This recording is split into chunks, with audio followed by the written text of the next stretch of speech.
Bien, on va commencer. Alors, bienvenue à tous. Donc, ceci est la session sur Excel Cube, qui est un outil utilisateur pour exploiter au mieux votre suite Microsoft BI. Je vais me présenter brièvement. Donc, mon nom c'est Francis Incourt. Donc, bon, à la base, je suis un consultant. J'ai fait du consulting BI pendant pas mal d'années. En fait, de 91, pardon, jusqu'à 2012. Donc nous sommes basés en Suisse. Là-bas, on a une société de consulting, on continue à faire du service. Mais dès qu'on sort de la Suisse, on s'adresse à tous les pays francophones pour faire la promotion de cet outil. Donc ça concerne la France, la Belgique, le Luxembourg, le Canada et l'Afrique du Nord. Excel Cube, c'est un produit que j'ai découvert il y a quelques années. À l'époque, il n'existait qu'en anglais, vu que la société est basée à Londres. Et on a trouvé ça intéressant de le franciser, donc de faire une version française et puis d'en faire la promotion sur les marchés francophones parce que ça répond, à notre sens, véritablement à un besoin. Et j'ai une petite introduction qui va dans ce sens. Donc en fait, c'est un prédit. Une introduction qui parle de l'adoption par les utilisateurs des outils de business intelligence. Et puis j'en viendrai à une démonstration du produit et comment ça peut vous aider dans votre projet ou dans votre entreprise. Alors, effectivement, donc avec ma carrière, bon, j'ai dû faire à peu près 50 ou 60 projets et il y a de multiples facteurs pour lesquels un projet BI peut ne pas marcher ou peut avoir des problèmes. Et on va voir, vite passer en revue ces différents facteurs. Premièrement, vous pouvez avoir une méthodologie qui n'est pas tout à fait la méthodologie adéquate, à savoir les techniques de développement d'un projet BI ne sont pas les mêmes que pour un projet informatique traditionnel. Ça, la plupart des gens le savent.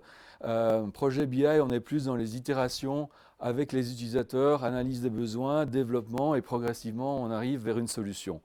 Donc il y a des méthodologies spéciales, enfin plus appropriées pour ce type de projet. Ça pourrait être un des facteurs pour lequel un projet BI ne fonctionne pas ou a des ratés dans le cours de son développement. Un deuxième point qui est vraiment hyper important, c'est tout ce qui concerne la modélisation, le data model. Donc j'ai vu, il m'est arrivé de voir des projets où la modélisation n'avait pas été faite correctement. Savoir, bon, vous savez, il y a le père de la modélisation multidimensionnelle, il s'appelle Kimball. Bon, ben, certains de ces principes ont été parfois appliqués de façon un peu trop simpliste et parfois ça a provoqué des dérives sur des projets. On s'en rend compte par la suite. Vu qu'il y a un effet de chaîne sur ce type de projet. Mais disons que la modélisation, c'est un des points particulièrement importants. Et puis, si vous rentrez dans le cadre de ce projet, s'informer sur, prendre par exemple le séminaire de Kimball. Bon, je ne crois plus qu'il le donne encore lui-même, mais il a des associés qui le donnent à sa place. Moi, j'ai eu la chance de le suivre dans les années 98. Ça vaut vraiment la peine pour voir les bonnes pratiques dans ce domaine-là.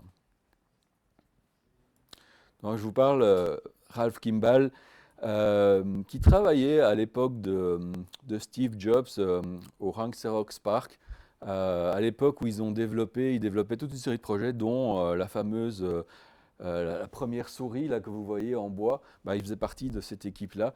Bon, après, il s'est orienté vers la modélisation dimensionnelle dans le cadre de projets Data Warehouse et il en a fait toute une série. Donc, il a aussi publié des ouvrages qui sont particulièrement intéressants si vous vous intéressez à ce genre de choses, mais qui illustrent par toute une série de cas pratiques comment faire des bons modèles, puisque les produits Microsoft vont se câbler directement sur un data warehouse fait avec la méthode Kimball en général. Ensuite, encore un facteur supplémentaire d'échec ou de problème, c'est des requirements, enfin des besoins qui changent non-stop. J'ai eu à faire un projet où on implémentait en même temps un ERP pour une grosse société. Eh bien, avoir des systèmes opérationnels qui changent constamment pendant qu'on développe un data warehouse, c'est pas l'idéal. Donc, idéalement, stabilité, c'est pas inutile. On en vient aux aspects utilisateurs avec parfois des rapports qui prennent trop de temps. Alors, ce n'est pas forcément trop de temps à exécuter parce que ça, c'est des problèmes que maintenant on arrive à résoudre de façon assez facilement, la vitesse d'exécution. Mais souvent, c'est trop de temps à développer. Et là, j'en viens juste avant ceci, j'en reviens en arrière. Trop de temps à développer, c'est-à-dire que les utilisateurs n'ayant pas l'outil adéquat dont ils ont besoin, font appel à quelqu'un de l'IT pour développer ces rapports. L'IT qui peut être débordé et c'est tout le cycle de développement qui prend trop longtemps à être mis en place. Ensuite, un des aspects quand même intéressants, c'est le manque de coaching. Alors, bon, sorry pour votre ex-entraîneur national, j'ai juste tapé problème de coaching sur Google et puis je suis tombé sur sa photo. Euh, pas de chance pour lui, mais effectivement, le manque de formation des utilisateurs, c'est quelque chose qu'on peut retrouver aussi assez souvent. On en vient toujours aux aspects utilisateurs avec le fait que souvent on voit des rapports trop statiques, pas assez de self-service. Actuellement, on en vient où des utilisateurs veulent explorer eux-mêmes leurs données, veulent sortir eux-mêmes du contenu, et donc il nous faut des outils adéquats à leur mettre dans les mains pour ce faire. Et donc, par rapport à ça, euh, énormément d'utilisateurs qu'on rencontre aiment bien utiliser Excel. Excel, c'est l'outil de productivité par excellence. Il faut savoir que Microsoft a 95% de part de marché sur Excel. Ça concerne 750 millions d'utilisateurs de par le monde.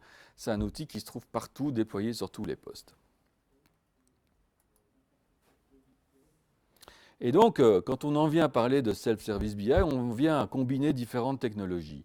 Donc, d'une part, on va retrouver SQL Server avec des moteurs de cubes fabuleux, aussi également numéro un au monde avec la possibilité de faire des cubes OLAP. Enfin bon, tous ceux qui s'intéressent à la BI connaissent cette technologie, soit des cubes multidimensionnels, soit des cubes tabulaires. La possibilité de prendre en compte des logiques business relativement sophistiquées avec des calculs où la seule limite c'est un peu votre imagination. D'autant plus qu'avec SQL Server 2012 et 2014, on a ces modèles en mémoire qui ajoutent encore plus de fonctionnalités. Donc d'un côté, on a ce back-end qui est très puissant. On a également parfois du SharePoint et on va se retrouver avec Excel pour pouvoir exploiter de la BI. Et ce qu'on propose en fait avec Excel Cube, c'est de dire que Excel, c'est très bien. Vous avez déjà pas mal de possibilités pour exploiter du Excel, pour exploiter de la BI à l'aide d'un outil standard comme Excel. Ce qu'on propose, c'est de passer de ce type de couteau suisse à ce type, c'est-à-dire ajouter toutes les fonctionnalités nécessaires aux utilisateurs pour qu'ils puissent atteindre, pour qu'ils puissent régler leurs problèmes, trouver une solution eux-mêmes à leurs problèmes. Et c'est ce qu'on va voir dans la démonstration qui va suivre avec ce produit Excel Cube. Donc, je vais passer ici maintenant sur une machine Windows. Et donc, j'ai ici Excel. Donc, en fait, on va se retrouver avec un add-in que vous allez voir ici. Donc, le produit consiste en deux modules, une partie add-in et une partie serveur. L'idée, c'est d'utiliser Excel comme outil d'analyse, mais également comme outil de design. On va, in fine, publier ce qu'on a fait sur un serveur web et qui va rendre les rapports disponibles à l'aide d'un navigateur, mais aussi à l'aide d'appareils mobiles comme un iPad, un Windows Phone ou un iPad, ou un iPad Android, je vais dire, ou une tablette Android. Donc, on va partir d'une feuille blanche et je vous propose comme premier exemple de revisiter ce que vous connaissez tous, à savoir les pivot tables. Donc, ici, je peux choisir de créer un tableau. Je pourrais me connecter sur une base SQL, je pourrais me connecter sur une base tabulaire directement. Donc, ces trois sources sont supportées. Prenons un tableau et je vais prendre ici un cube extrêmement simple qui contient quelques produits, quelques magasins et quelques périodes de temps. Bon, déjà, on voit la différence par rapport au pivot table standard, c'est qu'ici, on a une interface, bon, ma foi, assez conviviale qui nous permet de sélectionner ce qu'on veut voir en ligne, en colonne et en filtre. Donc, typiquement, ce que je vais faire dans ce type d'exercice, c'est prendre des produits. Ici, je vois mes hiérarchies, comment elles sont organisées.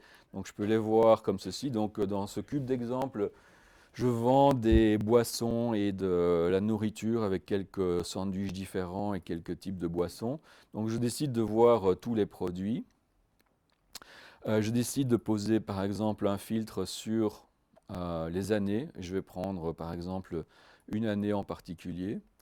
Et les mesures, je vais les mettre ici en colonne et je vais voir donc, les mesures qui viennent directement de ma table de fait, comme par exemple les ventes ou les coûts, mais également les calculs dérivés. Pourrait s'agir de celui-ci, par exemple, qui nous donne la variation par rapport à l'année précédente. On en a toute une série comme ça. Donc ceci, c'est assez classique quand on travaille avec des cubes.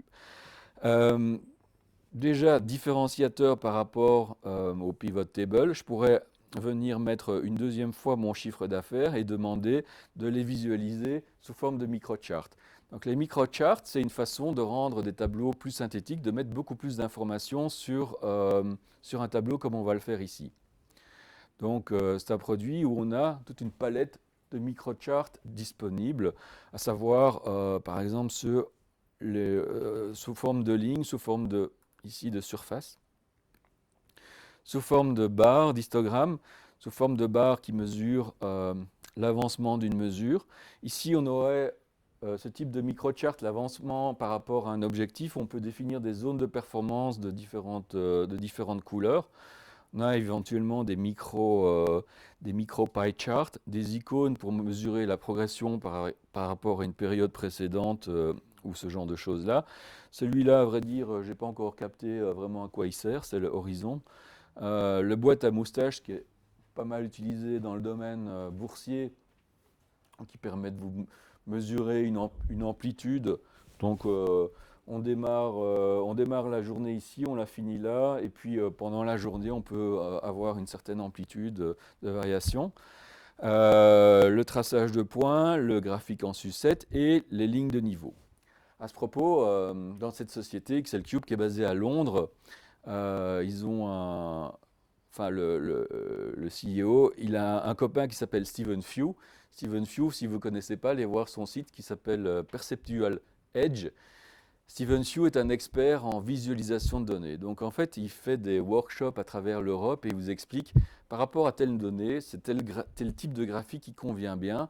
Et il explique aussi les bonnes pratiques à tenir pour la construction de dashboards. En fait, c'est assez amusant comme workshop parce qu'il part de plein d'exemples de mauvais goût en fait, qu'on peut retrouver dans différentes sociétés. Parfois, c'est les couleurs qui ne jouent pas du tout, parfois, c'est le type de représentation, parfois, c'est des graphiques qui même induisent en erreur. Eh bien, Stephen Few a récemment inventé ces microcharts combinés avec des zones de couleurs. Parce qu'effectivement, quand on voit un microchart, on ne sait pas s'il évolue dans le rouge ou dans le vert. Bon, bien, la combinaison des deux, ça a amené une dimension supplémentaire, point de vue visualisation. Là, pour l'exemple, je vais prendre un simple microchart en ligne avec indication des minima et des maxima. Et je vais demander de me montrer les différents mois. Donc ici, en fait, dans ce type de boîte de dialogue, si vous connaissez Analysis Services, vous voyez que toutes les fonctions du moteur sont supportées. Et c'est ça qui est intéressant aussi, c'est d'avoir, par rapport à un moteur, c'est d'avoir la carrosserie qui tient la route et avoir toutes les fonctions qu'on connaît dans Analysis Services. Bon, alors du point de vue utilisateur, lui, ça lui donne une souplesse, et du point de vue développeur, il sait qu'il peut faire ce qu'on lui demande. Donc là, j'affiche par exemple les données au niveau mensuel. Je vais le prendre encore une fois avec les quantités par exemple pour afficher un autre microchart qui va nous donner cette fois-ci la représentation du chiffre sous forme d'une barre. Et donc quand je choisis ce type de microchart, ce qu'on va lui dire, c'est de m'afficher les quantités, puisque je suis parti de là, et puis de l'afficher comme ceci. Pour chaque microchart, vous avez un panneau de configuration qui vous permet de, par exemple, de choisir, de le customiser exactement comme vous voulez. Mais donc, on en arrive à ce résultat-ci, à savoir, effectivement, ça ressemble très fort à un tableau croisé dynamique où on a rajouté cet aspect microchart. Donc là, vous pouvez faire le même type d'opération de drill que vous avez dans les tableaux croisés dynamiques. Ensuite, ce qui va être intéressant, c'est par exemple, dans mon cube ici, je travaille avec des magasins. Donc je vends ces produits sur différents magasins. Je vais pouvoir ici, par exemple, créer un slicer. Donc ici, il y a effectivement une grande différence par rapport au slicer d'Excel, dans la mesure où on peut aller beaucoup plus loin dans ce qu'on veut faire avec. Donc ici, vous avez d'abord le type de slicer qui peut être soit des boîtes hiérarchiques, soit des simples Dropbox, soit des boutons comme ceci. Bah, les boutons, par exemple, quand on publie sur un iPad, c'est assez pratique, ça aide l'utilisateur à naviguer facilement. Donc je vais prendre des boutons et puis lui dire que j'aimerais bien avoir un slicer avec les magasins. Et donc je vais prendre ici le niveau magasin et je vais me retrouver avec... Alors on m'a demandé de baisser la résolution, mais ce qui est pas terrible parce que mon OK se trouve en bas si vous voulez. Donc comment est-ce que je vais faire? Idéalement, ouais, il se trouve vraiment en bas. Et est-ce que je peux monter? Non. Alors, ok, je dois le faire différemment, mais juste à cause de la résolution. Euh, à moins que je change juste pour l'exemple la résolution de... Est-ce que je peux changer la résolution de l'écran juste pour l'exemple? Parce que la boîte est trop grande, comme ils enregistrent là-bas. Euh, ok, merci. On va passer juste en 1440, ça va aller mieux.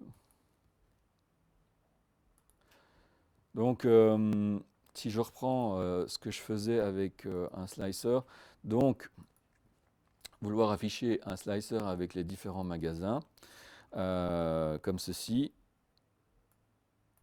Voilà. Ah oui, oui, ok, très bien, merci. Je vais choisir celui en forme de bouton. Ok. Donc voilà, j'ai fait un slicer qui va in fine me permettre de choisir un magasin. Donc là, si je choisis un des magasins en question, pour l'instant, il ne se passe rien. Il s'agit de connecter ma grille avec mon slicer. Ce que je peux faire très facilement, dans la mesure où si je viens mettre ma dimension magasin ici en filtre, il détecte automatiquement ici que j'ai un slicer qui est apparu sur une des feuilles et il me propose de l'utiliser.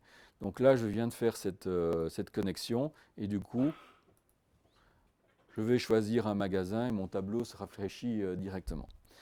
Donc l'idée, c'est d'utiliser à la fois Excel comme outil d'analyse comme je le fais ici, mais une fois qu'on est arrivé à un résultat correct, de pouvoir le publier très facilement sur le web. Ici, je vais me connecter à mon serveur Excel Cube et je vais pouvoir publier ce rapport sur un serveur. Donc c'est un serveur, une application qui fonctionne sur 2IS. Vous voyez ici que j'ai une petite case SharePoint. Bon, ça, je ne peux pas vous la montrer malheureusement ici, mais disons que c'est une des nouveautés de cette version 7.6 qui permet de publier directement vers SharePoint. Donc, ça n'empêche pas que vous aurez quand même besoin du serveur Excel Cube, mais donc un simple SharePoint gratuit, là, comment s'appelle la version Foundation, ou un SharePoint standard suffit. Donc la version Enterprise n'est pas nécessaire. Ce produit n'utilise pas les Excel Services. Donc voilà. Après, on se retrouve ici avec les différents folders où on va pouvoir publier notre rapport. Et si je prends le répertoire finance, on va mettre test 3 par exemple, affiché après publication, et on va se retrouver en un instant avec la version web du rapport Excel du rapport Excel Cube qu'on vient de créer. Alors l'idée, c'est d'avoir dans ces rapports publiés le même look and feel que la version Excel. Et donc, vous pourrez juger vous-même du rendu. Bon, ici, il faudrait juste changer un petit peu la... 90%, on va remettre 100%. Donc voilà, j'aurais juste un petit peu de réglage à faire pour la taille de mes boîtes, hein, où j'avais le même problème en Excel. Mais on se retrouve avec, du coup, un rapport web euh, qui est directement connecté à mes cubes, où je peux naviguer, changer, et dans le même instant, ce rapport web va pouvoir être affiché sur un iPad. Ça, je vous montrerai tout à l'heure si ça veut bien marcher. Donc, mais malheureusement, je n'arrive pas à afficher l'image de mon iPad sur cet écran-là. Donc, il faudrait que je vous le fasse passer éventuellement. Mais on retrouve en fait ceci avec une application qui est faite pour l'iPad, de sorte à ce qu'on ait l'expérience des iOS. Donc, par exemple, les Dropbox vont être transformés en ascenseur que vous pouvez faire tourner avec le pouce, ce genre de choses-là. Donc, on a quelque chose d'entièrement interactif avec les... Vous voyez ici le drill qui est supporté. Vous avez encore la possibilité d'effectuer certaines opérations sur ces grilles, notamment le drill through, d'avoir les données au dernier niveau de détail, le fait de pouvoir ici changer les sélections. Donc ces rapports sont entièrement interactifs. Allons un petit peu plus loin avec une deuxième catégorie de fonctionnalités. Dans les grilles, par exemple, dans les grilles, ce qui est intéressant au niveau pour les utilisateurs, c'est de pouvoir faire des sélections avancées assez facilement. Et donc là, je vais rentrer par exemple dans les produits, sélectionner tous les produits. Donc voilà, j'ai toute la liste des produits qui s'affiche. By the way, il existe un certain nombre de petites fonctionnalités qui parfois sont un petit peu cachées, mais qui peuvent être assez utiles, comme ici par exemple, analyser, faire rapidement une analyse de Pareto pour voir ce qui est important dans ces données. Donc voilà, en 2 clics, on a un graphique comme ceci qui nous dit que, bon, si vous prenez la courbe cumulative, après, après 5 produits, vous avez atteint les 80% de votre chiffre d'affaires. Donc c'est un exemple de chose qui peut être fait assez rapidement. Voilà, je vais l'enlever. Un autre exemple, quand je reviens dans ma grille ici, que je vais dans... j'ai tous mes produits qui sont sélectionnés, je peux aller dans les sélections avancées. Et c'est là aussi qu'on retrouve le support des fonctions du cube, mais de façon à ce que ça puisse être exploité par l'utilisateur. Du genre, voilà, j'ai tous mes produits, je voudrais faire un top 3. Très bien.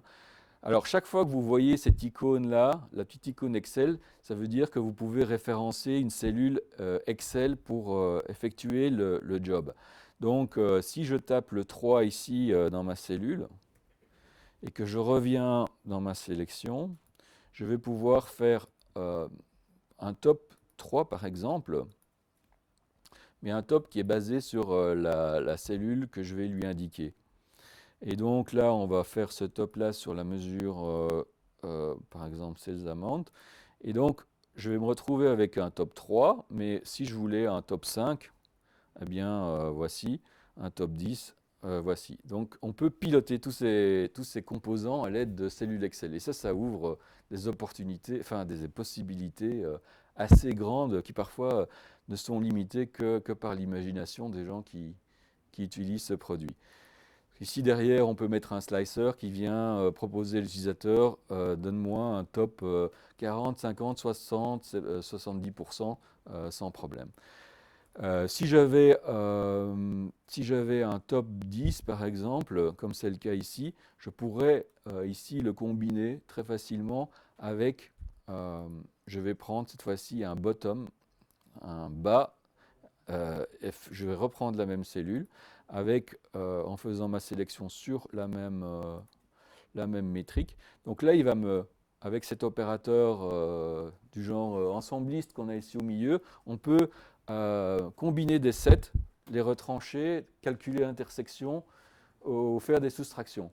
En fait, avec ça, en 3 clics, vous avez fait une analyse ABC qui vous met vos clients les plus rentables, le milieu et les moins rentables. Ça se fait extrêmement facilement. Donc là, je vais taper ah ouais, en fait, j'ai manqué une étape dans cette manipulation, c'est qu'au début ici, je dois bien partir du niveau produit avant de faire mon top ou mon bottom. Et donc quand j'ai fait ça, effectivement, je vais me retrouver avec ici tout d'abord le top 3 et puis le bottom 3 que j'ai ici. Donc ça c'est une facette, c'est le fait d'aller beaucoup plus loin dans les pivot tables comme on peut en utiliser très très souvent. Euh, un autre exemple que Excel Cube rajoute, ce sont des visualisations supplémentaires. Comme par exemple celle-ci qui est assez intéressante parce qu'on ne la voit pas souvent. En fait, il s'agit de matrices de graphes. L'idée, c'est la suivante, c'est qu'on doit configurer ce genre de panneau pour y arriver, c'est de voir plusieurs graphiques sur une même page de façon à comparer plus facilement les données. Donc par exemple ici, je vais tout d'abord prendre une année et demander les différents mois. Donc je peux facilement faire ça en demandant par rapport à l'année 2005 les mois. Donc je vais me retrouver avec une évolution. Comment dire, je vais juste le redimensionner comme ceci. Donc voilà, je me retrouve avec l'évolution au niveau du total de mes produits. Et ce que je pourrais faire, c'est prendre 2 axes, les produits en ligne et les magasins en colonne. Et du coup, je peux descendre dans les produits et il me met les food et les beverage à gauche. Et je peux faire pareil sur les magasins. Donc, voilà, ici, en 3 clics, j'ai non pas un graphe sur mon écran, mais à peu près entre 15 et 20, ce qui me permet de comparer les magasins et mes produits. Voici de façon à pouvoir directement détecter une tendance, ce genre de choses-là. Donc ça, c'est un des moyens qui est rajouté par Excel Cube. On peut piloter ça avec des slicers, piloter ça avec une grille du genre cliquer dans la grille et avoir le détail sur ce genre d'éléments. Il y a énormément de possibilités avec ce genre de composants. Euh, un autre également qui existait déjà à l'époque de ProClarity, si vous avez connu ce produit. Euh, on va le faire un petit peu plus grand ici. Donc l'idée des tree maps, c'est de pouvoir euh, représenter,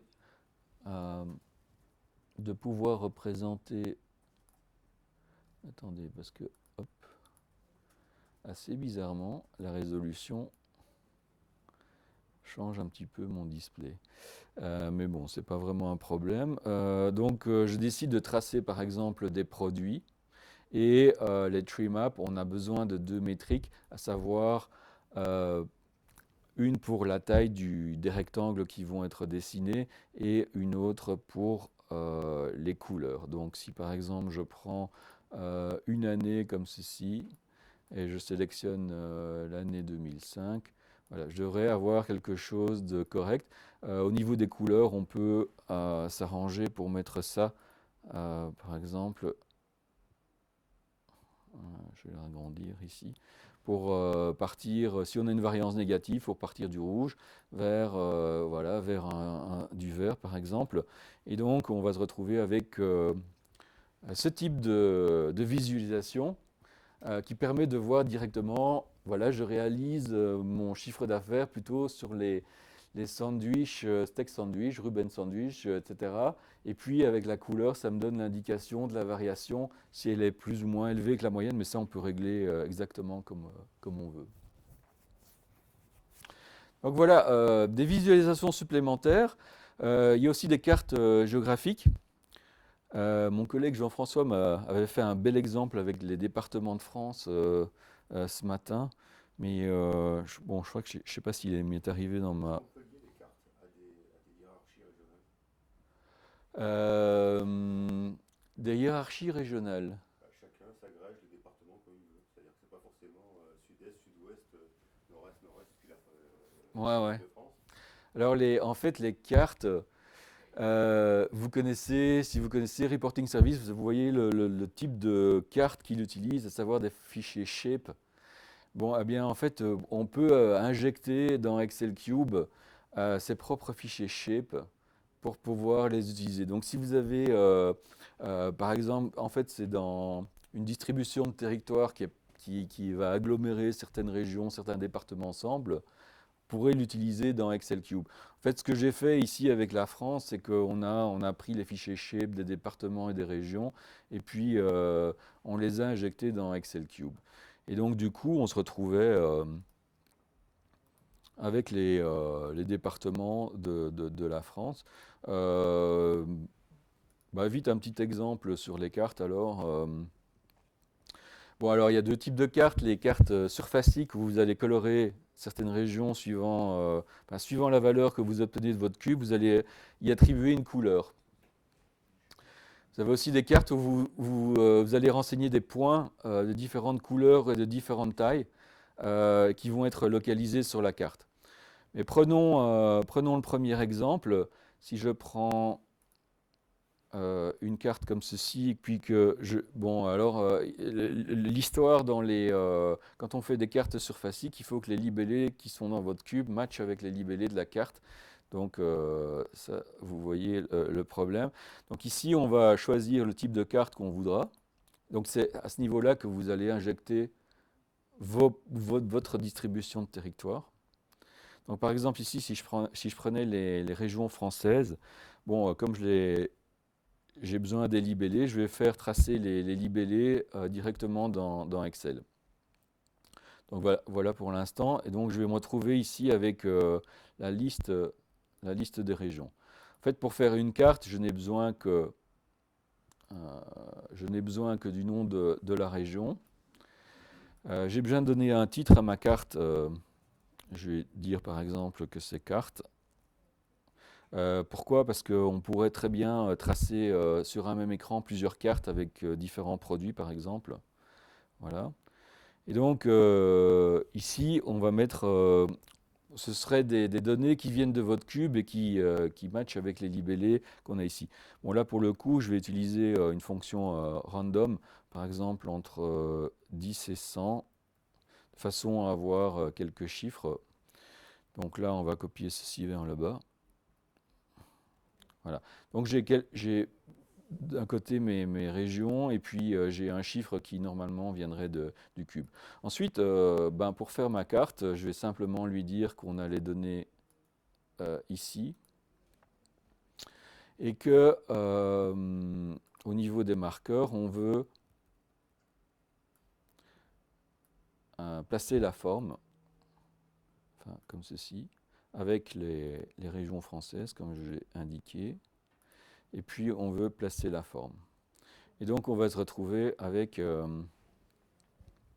une carte comme ceci qu'on va un petit peu arranger pour avoir une meilleure visibilité. Donc je vais la mettre en 400 par 400 par exemple. On se retrouve avec une carte comme ceci. Alors les fonds de carte que vous voyez sont des fonds de carte Google Maps que vous pouvez arranger selon vos besoins.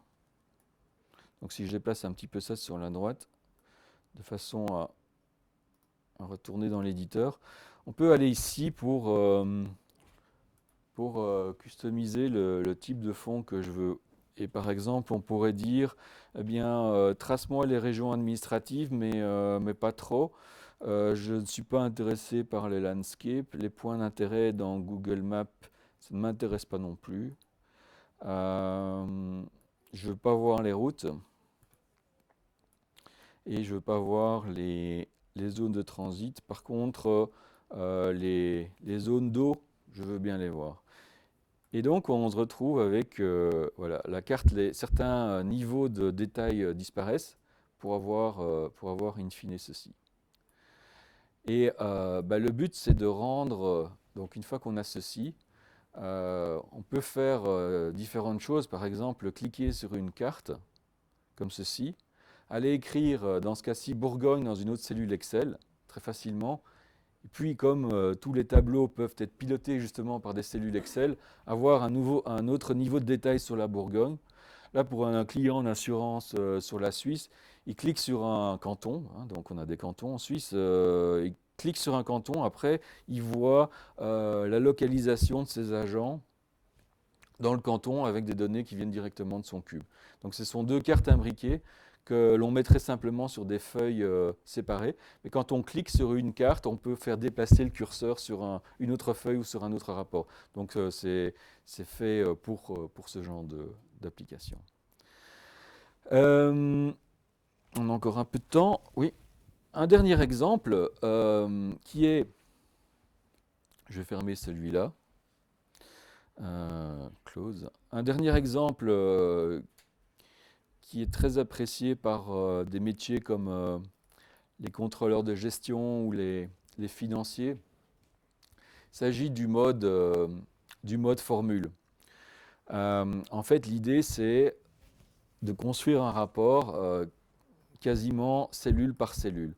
Alors, je peux commencer par exemple avec cet exemple-ci en allant chercher ma dimension temps et en prenant juste uniquement un membre de ma dimension temps, à savoir celui-là. Ensuite, je pourrais venir ici et lui demander de venir me mettre mes catégories de produits. Donc je vais prendre mes product family. Et la différence par rapport au pivot table, c'est qu'ici, on a des formules qui pointent directement vers le cube. Et si par exemple, je voudrais venir mettre le chiffre d'affaires ici, je vais aller chercher, j'ai une sorte d'assistant qui me permet d'aller chercher une mesure en particulier. Donc je lui donne les coordonnées de ma cellule, à savoir que pour les produits, il doit aller le chercher ici à gauche. Et pour le temps, il va le chercher sur la cellule C3. Donc voilà, au passage, vous pouvez utiliser des formules Excel3 lookup, read, write, qui utilisent les fonctionnalités de write back dans les cubes, donc pour introduire des données dans les cubes. Alors, par exemple, pour la saisie de budget, ce genre de choses, ça peut être utile. D'autant plus que quand on le publie sur le web, ça fonctionne encore, donc on peut après saisir dans un formulaire web des budgets ou des objectifs, ce genre de choses-là. Donc, mais aussi, on se retrouve avec le chiffre d'affaires pour 2005 pour les boissons, avec une formule qu'on n'a aucun mal à comprendre. Si vous voulez, vous avez tout d'abord mesure avec la mesure qui est utilisée, produit. Pour les produits, on utilise ce qui est en B5 et pour le calendrier, ce qui est en C3. Après, si je veux copier ce type de formule vers le bas, eh bien, j'enlève juste la référence absolue et je peux copier ça vers le bas. Et voilà, j'ai le chiffre d'affaires de mes produits. Tiens, visiblement, C3, C4.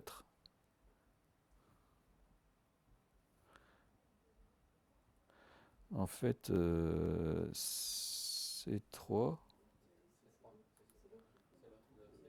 Ah ouais, d'accord. S'il fallait enlever, ok.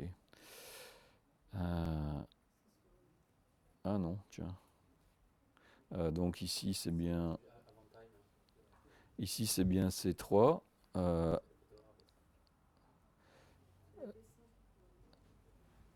Attendez, là, donc C3, là, ça marche bien. Et puis quand je le copie... Ah ouais, ah oui, ok. Donc on va remettre dollar, c'est dollar C3 ici alors. Non, en fait, non. Ah oui, ok, c'est le produit. Autant pour moi. Ouais, ça reste comme ça. Ouais, ok. Voilà. Donc on aurait le chiffre d'affaires ici, une autre mesure que je peux aller simplement en faisant un copy-paste. On va copier la formule ici à droite, retourner dans l'éditeur et lui dire que ici on prend les quantités. Ok, et ça on peut copier sur le dessous. Donc vous voyez, l'intérêt, c'est d'avoir un mode entièrement flexible pour le design de ce type de rapport. Ce qui est pas mal non plus, c'est que ce sont effectivement des formules, mais ce sont des formules où on peut descendre dans un niveau de détail supplémentaire si on en a besoin. Donc, même les formules sont drillable, comme on dit, et permettent d'aller dans ce niveau de détail.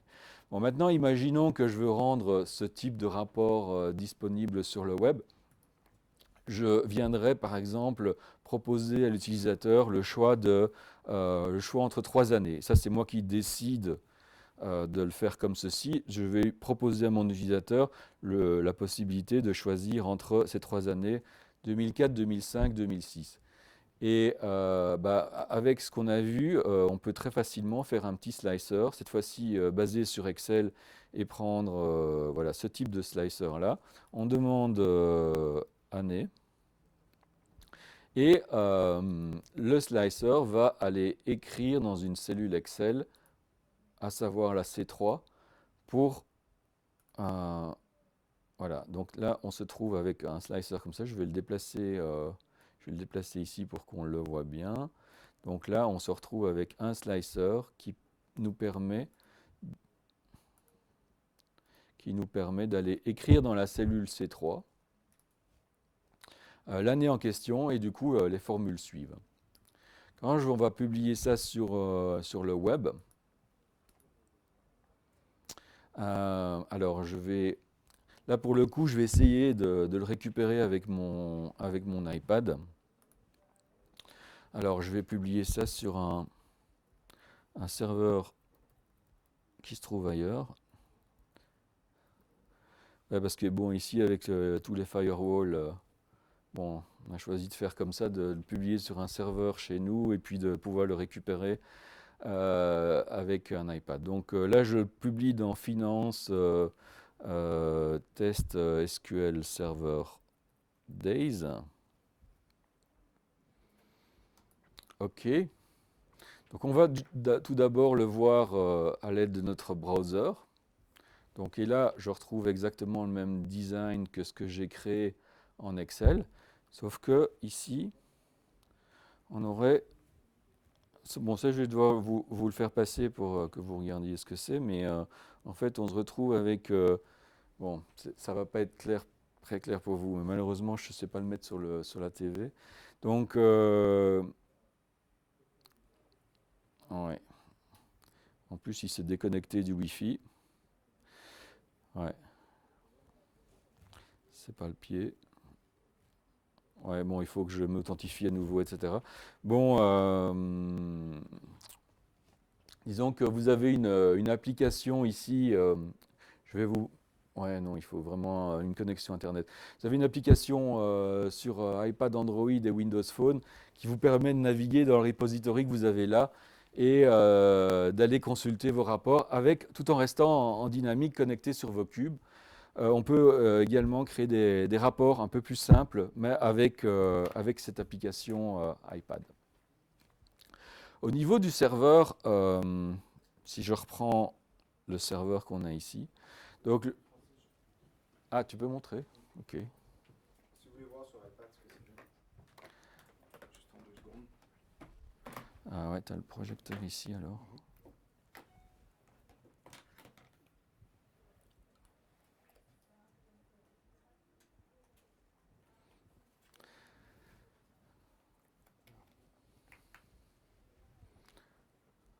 On a un client qui l'utilise dans une usine, par exemple, où ils ont des robots qui font des tests de qualité de production, où les données transitent par des systèmes qu'on appelle LIMS, qui sont des mini-laboratoires, qui envoient les données après dans un data warehouse, et puis on visualise les données à l'aide de cette application, et l'avantage, c'est effectivement d'être portable. Mais disons que, bon, c'est quelque chose de très simple évidemment, mais au niveau layout, vu qu'on est dans Excel, tout ce qu'on fait dans Excel en standard, ça va passer dans cette application iPad.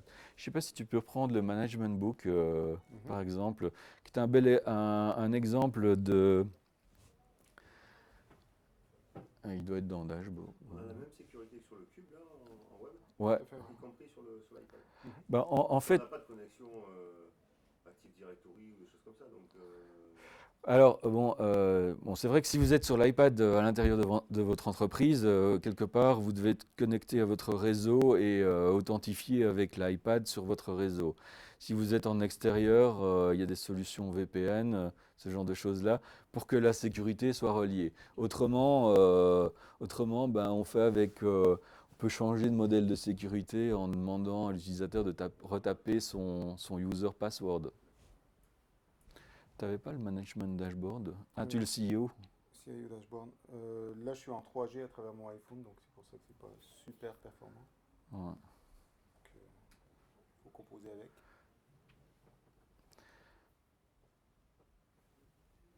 Ah ben voilà. Donc en fait, voilà, c'est un exemple de CIO dashboard. C'est pour vous montrer au niveau disposition de ce que vous pouvez mettre en place sur une feuille Excel, bon ben effectivement, Excel c'est la liberté. Publication, ben, vous avez le même rendu avec les microcharts dont j'ai parlé. Vous pouvez avoir aussi derrière des chiffres, mettre des hyperliens qui vous donnent un autre niveau de détail. Enfin, tout ça, c'est possible. Ici, en l'occurrence, on va utiliser des graphiques standards Excel que vous pouvez très bien utiliser en conjonction avec vos données. Et donc, les graphiques standards, ils passent tous, sauf ceux avec des effets 3D. Enfin, de toute façon, ce n'est pas conseillé de mettre des effets 3D dans vos graphiques, mais disons que c'est une des rares limitations qu'on a. Ça, c'est le management book.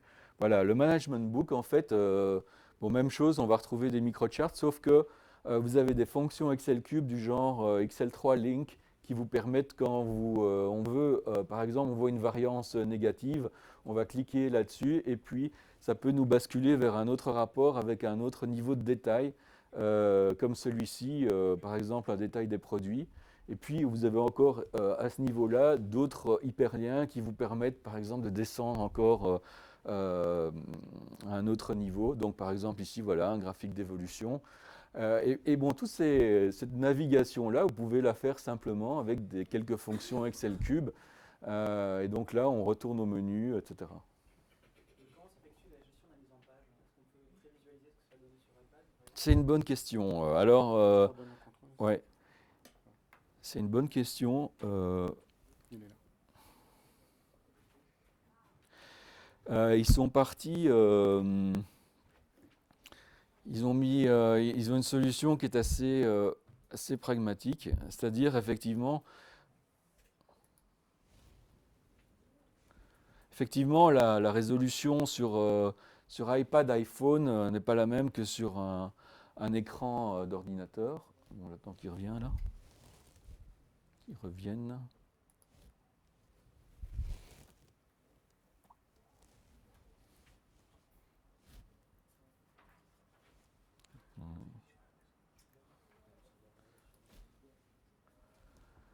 Ah ouais, d'accord. Attends, je vais juste retourner dans les...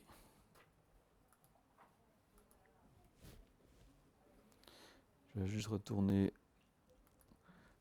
et réactiver la recopie vidéo. Voilà. Ok. Donc je vous dis, l'option qui a été retenue, c'est la suivante. Si je pars avec une feuille blanche ici, c'est de pouvoir dessiner sur l'écran un canevas. Donc par exemple, dans les outils ici, dans les extras, vous avez affiché le cadre de conception. Et là, vous l'avez pour iPad, format Nexus ou une taille personnalisée. Bon, j'ai fait quelques écrans comme ça pour un iPhone. Forcément, vous êtes plutôt minimaliste, mais voilà, c'est le format qui était, enfin la solution qui a été retenue. Et là, vous avez en fait la zone dans laquelle vous pouvez designer votre rapport. Dans les petits outils qui viennent avec, il y a un outil de géocoding, la recherche de longitude, latitude. Donc, si vous tapez, bon, c'est assez pas mal quand on bon, parce que ça utilise le moteur de recherche de Google Maps. L'autre jour, voilà, tiens, j'étais la tour Ariane à La Défense, par exemple. Bien, si je demande les coordonnées GPS de cet endroit, recherche latitude, longitude, ben, il va me les retrouver directement. Puis si vous prenez si vous mettez la carte Google, ben, vous pouvez descendre même avec une vue satellite sur la tour Ariane à la Défense. Donc l'outil est disponible en 7-8 langues, français, anglais, espagnol, russe, italien et encore l'une ou l'autre. Alors, donc il y a encore pas mal de choses, mais donc bon, ça on peut vous donner ces informations-là. S'il y a des sujets qui vous intéressent plus particulièrement, on peut vous les donner si vous nous rendez visite au stand. Qu'est-ce que je voulais dire? Quelque chose qui est assez intéressant à savoir, c'est le modèle de licence. Donc il y a une partie ADIN qui est licencée par utilisateur. Et donc les prix démarrent à 600 € à peu près, ça descend jusqu'à 400 pour une centaine d'ADIN. Mais alors la partie serveur, elle est licencée par utilisateur concurrent. Et donc on a des clients avec par exemple 2000 utilisateurs à l'intérieur de leur organisation. Et ils considèrent qu'avoir une cinquantaine d'utilisateurs concurrents, ça peut amplement leur suffire, vu qu'ils connaissent bien leur charge et les périodes, si vous voulez, à laquelle les gens viennent sur leur serveur. Récemment, on a acquis un client à Genève, donc il y a 400 gestionnaires de fortune à travers le monde. Ben voilà, différents fuseaux horaires, ben ça contribue à baisser la charge à un moment donné sur les machines. Et donc là, ils sont partis en l'occurrence avec 50 utilisateurs concurrents. Ben voilà, donc on est plus ou moins dans les temps. Donc c'est un outil qui, bon, en fait donc ça fait nous 3 ans qu'on le pousse. On a commencé par le pousser sur la Suisse, maintenant sur la France. Et puis là récemment, il se trouve que plusieurs grandes entreprises sont intéressées à aller dans cette direction-là. Parce qu'ils voient au niveau Excel standard, ben, ça ne suffit pas toujours par rapport aux besoins. D'autre part, ils cherchent des outils de productivité pour accélérer le cycle de développement des rapports. Et dans ce cadre-là, ce genre d'outil, ça peut aider très certainement. Et donc là, on a maintenant plusieurs clients sur la France qui vont dans cette direction-là. Donc voilà un petit peu un topo sur Excel Cube. En fait, l'interface avec SharePoint, c'est que quand vous faites publier sur le web, vous avez la possibilité de publier dans SharePoint directement. Qu'est-ce que le produit fait à ce niveau-là? C'est qu'il crée une page dans SharePoint, il y met une web part qui est connectée sur un rapport qui était publié sur le serveur web Excel Cube. Et donc on se retrouve, bon, avant cette manipulation-là, il fallait la faire soi-même manuellement, créer la page, insérer la web part, etc. Donc maintenant, ils ont automatisé cette partie-là, de sorte que bah voilà, on peut utiliser SharePoint comme portail et Excel Cube qui publie derrière. Bon, il y a juste un petit peu de, ouais, voilà, dans ces environnements-là, il y a un petit peu de configuration, mais disons que voilà, ça se passe sans trop de problèmes la plupart du temps. Quel est l'avantage par rapport à Power Pivot, Analysis Services? Bon, Analysis Services, ça c'est le moteur, hein, donc c'est le moteur de Cube. Donc ce produit-là utilise le moteur de Cube, que ce soit du multidimensionnel ou du tabulaire d'ailleurs. Bon, Power Pivot, comment dirais-je? Power Pivot, en fait, si vous utilisez Power Pivot, vos pivot tables ce seront toujours les mêmes, ceux qui existent dans Excel. Et ici, c'est vraiment la partie utilisateur qu'on vient adresser en permettant de faire n'importe quoi avec des données qui se trouvent dans une source multidimensionnelle, que ce soit du Power Pivot en local ou du Power Pivot sur un serveur, à savoir du tabulaire ou du multidimensionnel. Disons que c'est dans l'ajout de fonctionnalités orientées utilisateurs que ce produit-là fait une différence. Voilà. Ouais. Source tabulaire, c'est de l'analysis ou ça peut être du Power Pivot aussi? Ça peut être du Power Pivot.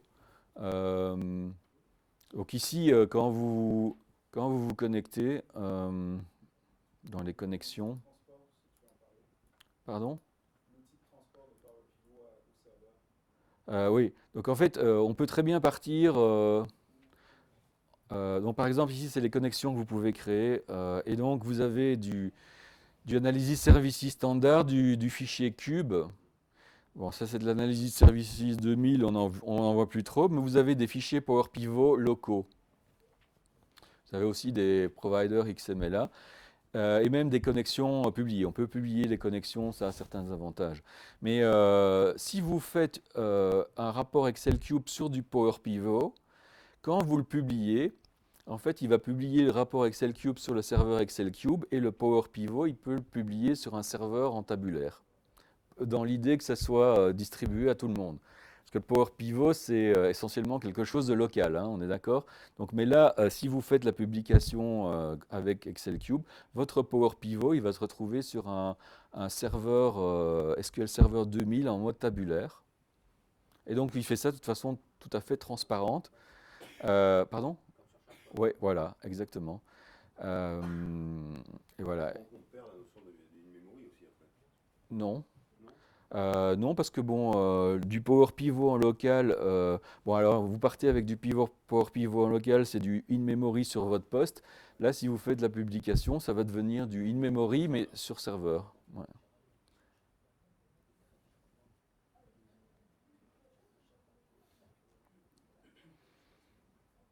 Moi j'ai une question sur les filtres. Dans les filtres un peu compliqués, quand on utilise un filtre classique en analyse services, c'est du ou. Alors, je clique sur une même dimension. Est-ce qu'on peut faire du et? Oui, alors, je ne sais pas si vous avez un exemple. Je sais pas moi, tous les magasins qui ont vendu à la fois je sais pas moi, Ouais, du foot 1 et du foot 2 quoi. Enfin, ok. Eh bien, ouais. Donc, on partirait ici comme ceci. Donc, en fait, je pourrais faire une grille où je prends, bah voilà, par exemple, mon magasin. Euh, alors ici, je pars, par exemple, je vais mettre juste un filtre sur l'année, histoire que on reprendrait l'année 2005. Mais voilà, je prendrai par exemple dans les sélections avancées, je pars de tous les produits et je demande de filtrer les résultats. Et je vais filtrer les résultats, par exemple, sur une mesure en particulier. Je vais prendre le chiffre d'affaires. Et là, je peux lui ajouter des filtres supplémentaires. Donc, je pourrais ici dire, effectue-moi le filtre sur le chiffre d'affaires, mais uniquement pour les boissons. Et je veux que ce chiffre d'affaires soit supérieur à 0. Bon, ici, je crains que je ressorte avec toute la liste de produits, mais c'est pour que vous voyez juste le principe. Donc, si je fais ceci, je vais obtenir tous les magasins où il y a beverage, chiffre d'affaires supérieur à 0. Ah bah tiens, pour le coup. Concevoir.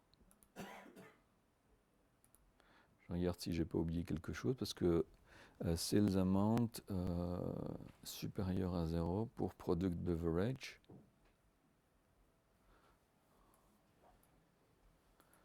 Oui. Je regarde juste que je pars. Ah oui.